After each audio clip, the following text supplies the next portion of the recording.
Exercice 2.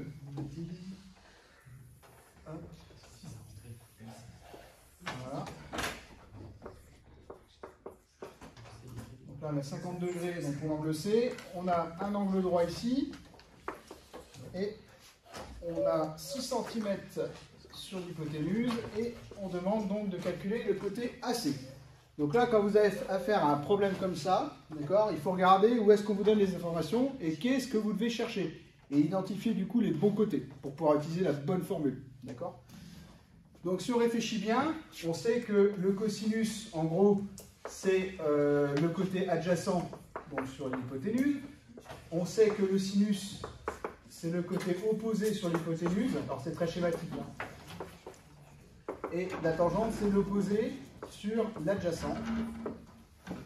Donc là, du coup, qu'est-ce qui se passe? On vous fait travailler donc, avec cet angle C, d'accord, qui est ici. Donc, rappelez-vous comment on identifie les côtés. Donc là, ici, c'est donc l'hypoténuse, d'accord. Là, c'est le côté opposé à l'angle, d'accord, ici. Et là, c'est le côté adjacent. Donc, le dernier côté ici, c'est le côté adjacent, d'accord. Regardez ce qui se passe. On vous donne ici, on vous demande donc de calculer ce côté, AC. On vous donne une information sur BC. Donc, vous avez une information sur l'hypoténuse.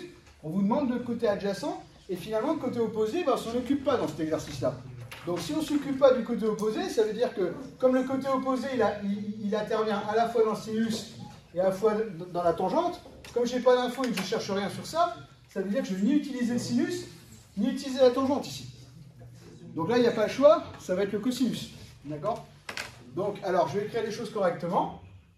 Donc, le cosinus de l'angle C. Donc du coup, c'est le côté adjacent, donc AC, sur l'hypoténuse, donc BC. D'accord? Donc alors, on va remplacer par ce qu'on connaît en mettant des équivalences. Donc ça va faire cosinus, donc 50, qui est égal à AC, donc que je ne connais pas, que je cherche, et BC, je le connais, c'est 6. Donc là, on va faire un coup de produit en croix. Donc le AC, il est ici tout seul, et ces deux-là, ici et ici, vont se multiplier ensemble. C'est le principe du produit en croix. Donc ça va faire AC, qui va être égal à 6 fois cosinus 50. Et là, si vous prenez une calculatrice, alors faites attention de bien vous mettre en degrés hein, dans la calculatrice, parce que si vous mettez en radian, vous allez avoir tout faux. Vous allez trouver absolument n'importe quoi. Donc, mettez bien votre calculatrice en degrés, avec les options qui sont disponibles. Et donc, si vous faites ça, vous remarquerez que la calculatrice vous renvoie 3,9.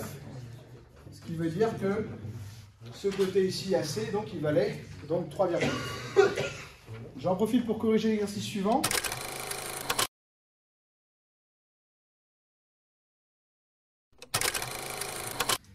Donc l'exercice 3, ça consiste donc, en un triangle comme ça. D'accord. Donc là ici, on vous met donc 62 degrés pour donc l'angle D. Là, on a 4 mètres entre D et E. Et on vous demande donc de calculer F. D'accord? Donc là, c'est pareil, on peut utiliser la même méthode. On va donc réécrire cosinus égale côté adjacent donc sur l'hypoténuse. Le sinus, donc, pardon, je vais y arriver.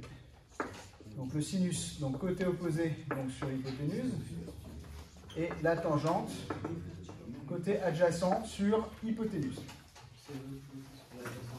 Oui, c'est l'opposé sur l'adjacent. Ouais, je vais y arriver.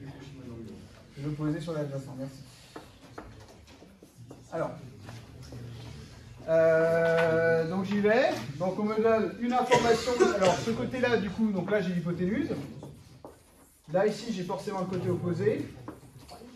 Et là ici DE, donc j'ai le côté adjacent. D'accord? J'ai le côté adjacent.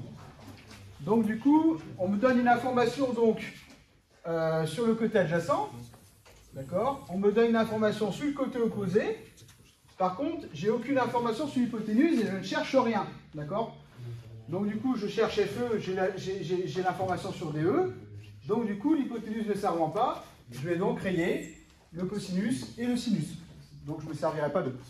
Donc il n'y a pas le choix, il ne reste que la tangente. Alors allons-y. Je vais écrire donc tangente D. D'accord? Donc tangente D, du coup, ça va être donc l'opposé sur l'adjacent, donc ça va faire FE divisé par DE. Donc là ici la tangente, donc tangente 62, donc ça va être égal à FE que je cherche, donc divisé donc par DE qui est connu, qui vaut 4. Donc la même chose, je vais refaire un produit en croix, donc ça va faire du coup FE qui va être égal à 4 fois tangente 60, d'accord. Et donc là, la calculatrice, elle vous donnera donc, c'est 62, pardon, excusez-moi. Et là, la calculatrice, donc elle vous donnera à peu près 7,5. Donc du coup, ça correspond à 7,5 mètres. Donc FE, du coup, qu'on a calculé, vaut donc 7,5 mètres. Voilà.